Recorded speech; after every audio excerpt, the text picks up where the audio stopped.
भैया मेरा बच्चा भूखा है, कुछ मदद कर दो, पैर पड़ते हैं भैया आपके, मदद कर दो। ये सब मत कीजिए आप। कहाँ हाँ देखा भैया, है? हमारा बच्चा बहुत बीमार है, इसके इलाज के लिए पाई जोड़ी थी। ओ गॉड, ये तो वो फ्रॉड बच्चा चोर कपल है। अच्छा ठीक है, आप लोग रोइए मत, हम समझ सकते हैं कि आप क्या कह रहे हैं। जब किसी का सब कुछ लूट जाता है तो कैसा महसूस होता है हमें पता है। हम ज्यादा तो कुछ नहीं कर सकते, लेकिन थोड़ा बहुत जो है ये आप रख लीजिए। शिवाय, इन्हें कुछ नहीं दे रहा है। इधर आओ मेरे पास। कोई जरूरत नहीं लोगों की मदद करने की। अगर इसने कुछ भी होशियारी दिखाई ना तो छोड़ेंगे नहीं इसको। अरे क्यों जरूरत नहीं है, बेचारे को जरूरत है, उसका बच्चा भूखा है। अरे कोई बेचारे नहीं है, फ्रॉड है ये फ्रॉड कपल है। बच्चा चोर, दूसरों का बच्चा चुराते फिर लोगों से पैसे मांगते हैं। फ्रॉड है, आई एम श्योर वही लोग हैं। ए, चलो भागो। आदिया, पुलिस को फोन करो। बच्चा चुराता है, बच्चा चुराता है, बच्चा चुराता है, बच्चा चुराता है। जल्दी से चुराता है। चलिए प्लीज। भैया माफ कर दो। छोड़ो उसको, गॉड, छोड़ो हमारा उसको। बच्चा है। तुम्हारा बच्चा नहीं है, हमें पता है, छोड़ो उसको। एक तरफ प्यार धीरे धीरे दिल में जगह बना रहा है और दूसरी तरफ खड़ा है एक ऐसा बाप जो इस रिश्ते को कभी एक्सेप्ट नहीं करेगा।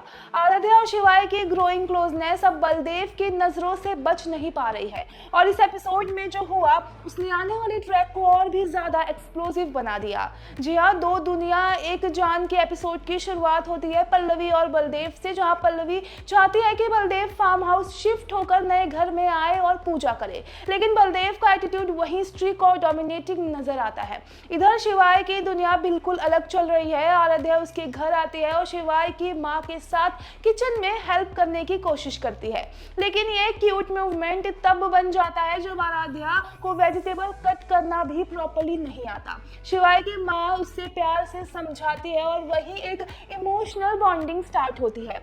आराध्या को शिवाय का रूम दिखाया जाता है और वहीं पर उसे शिवाय के पास्ट के बारे में एक शॉकिंग ट्रूथ पता चलता है। शिवाय की माँ बताती है कि शिवाय ने डिजिटल दुनिया से नफरत क्यों करना शुरू कर दी, क्योंकि एक डिजिटल स्कैम में उनके परिवार के 50 लाख चले गए जो 14 साल से सेव किए गए थे। और तभी एक लाइन जो दिल को टच करती है, शिवाय ने अपने पिता के सपनों को अपनी जिम्मेदारी समझ ली है। इसी बीच कॉलोनी में एक और ड्रामा खड़ा हो जाता है जब म्युनिसिपैलिटी वाले ड्रेन कंप्लेन को लेकर आ जाते हैं। नेबर्स आराध्या के ऑनलाइन थ्रेटिंग वीडियो का जिक्र करने वाली होती है, लेकिन आराध्या स्मार्टली सिचुएशन हैंडल कर लेती है और कहती है कि उसने कंप्लेन ऑफिस जाकर फाइल की थी। यहाँ आराध्या की स्मार्टनेस और कॉन्फिडेंस क्लियरली दिख जाता है। इधर शिवाय अपने परिवार की फाइनेंशियल स्ट्रगल से लड़ रहा है। बलदेव जब उसके घर आता है तो उसकी घर की कंडीशन देखकर डाउट होता है कि शिवाय लोन पे कर पाएगा या फिर नहीं, लेकिन शिवाय का कॉन्फिडेंस बिल्कुल अलग लेवल का होता है जब सीधा वो कह देता है मैं पैसा जरूर चुकाऊंगा। और फिर बलदेव एक और प्रेशर डाल देता है क्योंकि अब उसके बैंक से लोन लेना पड़ा और शिवाय को हर महीने 50,000 EMI देनी होगी।